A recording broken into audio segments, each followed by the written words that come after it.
आज ମୁଁ ବନେଇଥିଲି ଭାତ ଡାଲି ଆଳୁ ଚଟଣି ଆଉ ପୋଟଳ ଆଳୁ କୁର୍ମା ଆଉ ସେ ଟିକେ ଦହି କାକୁଡ଼ି ସାଲାଡ଼ କରିଦେଇଥିଲେ ଖାଇକି ଟିକେ ଶୋଇ ପଡ଼ୁଥିଲୁ ଉଠିଲା ପରେ ସେ ତାଙ୍କର ଅଫିସ୍ ଗଲେ ଆଉ ମୁଁ ଟିକେ ସନ୍ଧ୍ୟା ଫନ୍ଧ୍ୟା ଦେଲି ଆଦୁକୁ ଖୁଆଇଲି ତାପରେ ମୁଁ ଟିକେ ଏଠି ବସିକି ମୁଢ଼ି ମିକ୍ସଚର ଖାଉଥିଲି ତାପରେ ଟିକେ ଚା ପିଇଲି ତା ଭିତରେ ଆଦୁ ବି ଶୋଇଗଲା ଆଉ ଥରେ ତାକୁ ନିଦ ଛାଡ଼ି ନଥିଲା ତ ସେ ପୁଣି ଆଉ ଥରେ ଶୋଇଗଲା 7:30 ପାଖାପାଖି 7ଟା 7:30 ପାଖାପାଖି ତ ମୁଁ ବସିକି ଏଗୁଡ଼ାକ ସବୁ ଗୁଛଉଥିଲି ସବୁ କାଚିକି ରଖୁଥିଲି ନା ଆଉ କିଛି ଗୁଛେଇବା ପାଇଁ ମୋତେ ଟାଇମ୍ ମିଳିନଥିଲା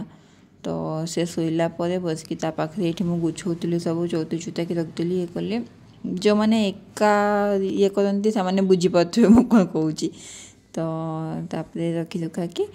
ରାତିରେ ସେ ତା ପାଇଁ ଆଗେ ଖାଇବା ବନେଇଦେଲି ତାପରେ ସେ ତ ଉଠୁନଥିଲା ତାକୁ ଜବରଦସ୍ତି ଉଠେଇକି ଖୁଆଇଲି 10ଟା 10:30 ଆଡ଼େ ତାପରେ ଆମର ସେ ଆଳୁ ପରଟା ଖାଇବେ କହିଥିଲେ ତାଙ୍କର ଆଳୁ ପରଟା କଲି ମୋର ଖାଲି ପରଟା କରିଦେଇଥିଲି ସକାଳ ଖାଇ ତରକାରୀ ଥିଲା ପୋଟଳ ଆଳୁ କୁର୍ମା ଥିଲା ତ ତାକୁ ଦେଇକି ମୁଁ ପରଟା ଖାଇଦେଲି ତାପରେ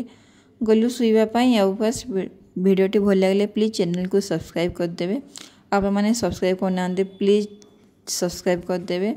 ଆଉ ଭିଡ଼ିଓଟିକୁ ଲାଇକ୍ କରିଦେବେ ସେୟାର କରିଦେବେ ରହୁଛି ଜୟ ଜଗନ୍ନାଥ।